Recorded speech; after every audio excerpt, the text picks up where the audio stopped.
Maatiin barataa cimaa ta'u. Akkam jirtan barattoota, haala rakkoo barattootaa hedduu furuu fenna. Akkuma beekamu barattoonni baay'ee maatiin itti ulfaata. Kanaaf immoo sababni isaanii ani kan baradhuu fi qormaatichi bitaaf mirga jedhu. Dhugaan jedhu illee kanuma maatiin akkuma barnoota biroo waan sitti hime isuma deebisee siin gaafatu. Kanarraa ka'uun illee barattoonni baay'een abdii maatii irratti akka dhabaniif sababa guddaa isaaniiti. Garuu hundi keessaniyyuu wanta hubachuu qabdan umrii keessan hanga barnoota waliin ta'etti maatiin sinirraa barnoota hin hafnedha. Irra caala immoo gulantu qabxii bareedaa galmeessuun yuunivarsiitii seenuuf kan yaadaa jirtu taanaan erga seente immoo fiilii tanneen akka injiinera, kompiitar saayinsii, piroogiraaming, akkaawunting, ikoonomiks, faayinaansii fi kan fakkaatan kan baratu taanaan barnoota sirraa adda hin hafnedha. Gaafiin guddaan garuu akkamiin maatiin barataa cimaa ta'aadha. Hanga dhumaatti na waliin turaa malee hundee isaarraa jalqabdanii hanga barataa qaxala itti ta'uu dandeessanitti karaalee saayinsawaa ta'anii fi anan fayyadan afur kasinitti himu ta'a. Hanga dhumaatti na waliin turaa.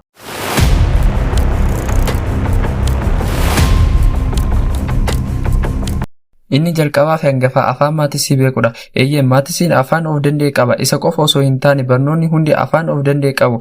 Akka fakkeenyatti barnoota Ingiliffaa osoo ilaalle noun, pronoun, verb, simple present tense, continuous fi kan fakkaatan kan jedhaman yeroo hunda qormaata keessan irratti dabalataanis yeroo barsiisan barsiisuu fi yeroo qo'attan jechoota dhaabbata barnoota Ingiliffaa keessaa kan hin hafnedha.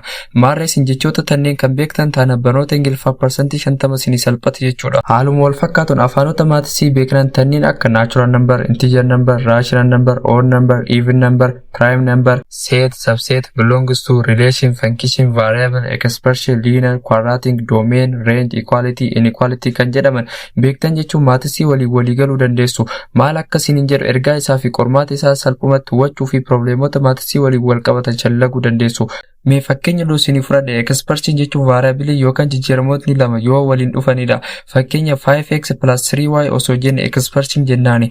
5x plus 3y is equal to 2 osoo jenne sababa mallattoo is equal to qabuuf equality jennaani. Garuu osoo mallattoo is equal to kana dhiisnee 5x plus 3y less than or greater than 2 osoo jenne inequality ibsame jennaani. Fakkeenya dabalata osoo ilaalle immoo x fi y'in afaan maatiitiin akka jijjiiramaatti fudhanna. Garuu afaan baayoloojiitiin immoo saala dhiiraaf durbaa agarsiisu itti fayyadamna. Amma barnoonni hundi afaan isaanii akka qaban akka nu hubattan abdiin qaba. Kanaafuu isinillee afaanota maatii beekuun hundee barnoota maatii qabaachuu dandeessu.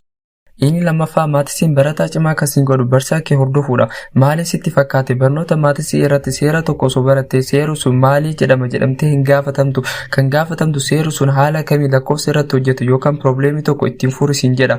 Kanaafuu barsaan yoo gaafii hojjetu duukaa harka isaa bu'uun haala kamiin akka hojjetu ilaali ofiifi shaakali. Inni sadaffaa immoo maatiin barataa cimaa kasiin godhu baay'istee gaafii hojjechuu keeti. Mee namni daakii bishaanii barachuu barbaadu tokko yeroo hunda kitaaba daakii barsiisu osoo dubbisaa oolee waan beeku sitti fakkaata. Haaluma kanaan teewoorii maatii qofa waan beekteef maatii dandeecha jechuu miti. Isa teewoorii yookaan waan baratte irratti hundaa'uun gaafilee hedduu hojjechuu qabda. Dabalataanis qormaata dura gaafilee hedduu hojjechuun kee dogongora sasalphoo kanneen akka lakkoofsota negatiivii lama waliin baay'isuu fi hiruu yoo waliin salphisu yoo walirraa hir'istuu fi kan fakkaatan tasa dogongoruu dandeessu. Kanaafuu kanarraa baraaramta. Waan beekuu qabdu sa'aatii dheeraaf teechee tapha kubbaa waan ilaaltee taphachuu dandeessa jechuu miti.